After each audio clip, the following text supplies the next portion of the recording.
Does meditation even matter? And if so, what's the big deal? What's the big brouhaha about this? I'm Rose Kress, and I'm the director and owner of the LifeForce Yoga Healing Institute, and let's talk a little bit about some cool new research that came out this week. So the research study we're looking at is called Exploration of Psychological Mechanisms of the Reduced Stress Response in Long-Term Meditation Practitioners. So this research study looked at people who had a long-term meditation practice, and they were measuring the physiological stress response in these individuals, as well as stress-related ratings and self-reported ratings. So for measuring the stress response, they looked at things like salivary cortisol. Cortisol is one of the hormones that comes out of the brain when our stress response is triggered, and it can be measured in the saliva. Heart rate and heart rate variability. And heart rate variability very basically is the measure of how much the heart rate varies and the space between the heart rates, and also the heart rate's recovery after stimulus and stressful response. So what they noticed was that these longer term meditators had a faster cortisol recovery from stress, and they had higher self-esteem and less shame after exposure to what's called a social evaluative threat. So they felt better about themselves and had less shame about how they responded in any given situation. But they also had a higher score on emotional regulation.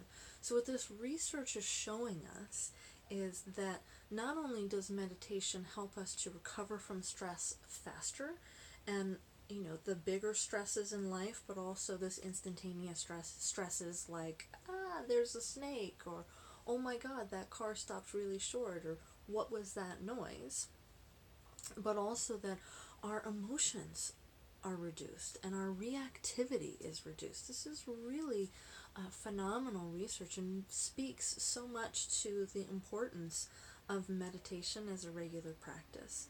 So long-term meditation practices and long-term meditators, this is years of meditation that we're looking at. And that might not be you, but here's the thing.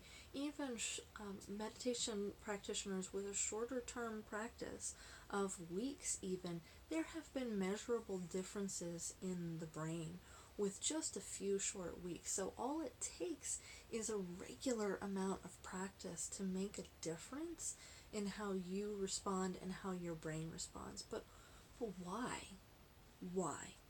And well, the why, we have to look at the history of meditation, and we have to look at where the practice comes from and the purpose of meditation. And this is coming to us from the Yoga Sutras of Patanjali, from the traditions of India, and Buddhism. But what's happening with meditation, the whole point is to still and to calm what's going on in the thinking, judging part of the mind.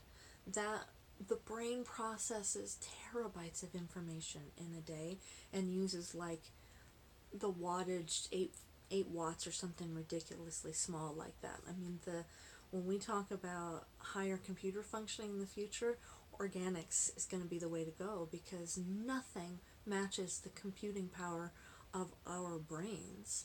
It's phenomenal. So, but if your brain is processing all of this information, your memory can hold the amount of data that you could stream in 300 years, and it's still, the memory of the brain would not be full. Wow, look at us walking around with these things, but look at what we're doing with these things. We get distracted by these things. We get pulled into thoughts about the future, which is anxiety, and stuck in ruminations of the past, which we could call depression, and terror about what's happening around us, which could be post-traumatic stress disorder. And the remembered terror of what has happened is that post-traumatic stress disorder. And while meditation may seem inaccessible when we've got these things going on in the brain, it's really not. It requires specific techniques for us to get there. And that's what we here at LifeForce Yoga are all about, is making these tools more accessible so that you can establish practices on a daily basis So why not get started today? Just 5 minutes a day. You can check out our other video on meditation for mood disorders for 3 simple techniques to get started with 5 minutes a day of meditation. We've also got a meditation for beginners webinar that's up on our website right now, yogafordepression.com. But the most important thing is to get started now. Don't worry that you didn't start yesterday or you kept struggling, because here's the thing, it's practice. You're going to start and stop and start and stop and start and stop, and then eventually you'll get into a swing of it. And once you get into the swing of the practice, that's when you start seeing the benefits of the practice.